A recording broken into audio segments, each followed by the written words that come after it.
much too complex, much too complex. Let me start by saying I think the product owner role, at least in Scrum, is one of the toughest, if not the toughest, in Scrum. You have so many different stakeholders.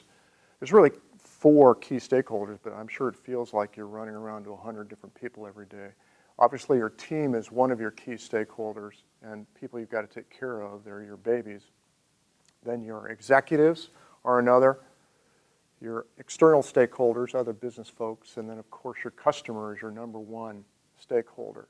At the end of this presentation, I'll give you a tip, one simple tip on how to make your life as a product owner a little easier. We don't have enough product owners or POs. They're stretched too thin.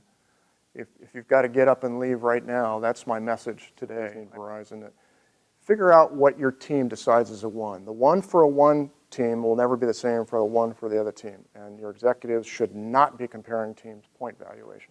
We had a specific deadline for that, as we did for park openings, media drops, TV commercials.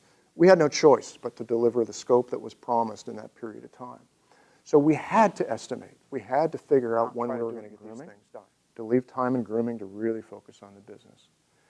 I put a question mark in here because I find in most companies I work in, this happens like once every 2 sprints. Because teams get into a flow and they break the stories down automatically. They don't need to do it every sprint. 5 or 10% kind of corporate citizenship. You know, get ready for somebody's buddy to send it in. I mean, you just got to leave room for them. It's going to happen. It happens everywhere. There needs to be a part that rotates above the Scrum process that slowly makes its way into the time boxes. Too complex, much too complex, much too complex.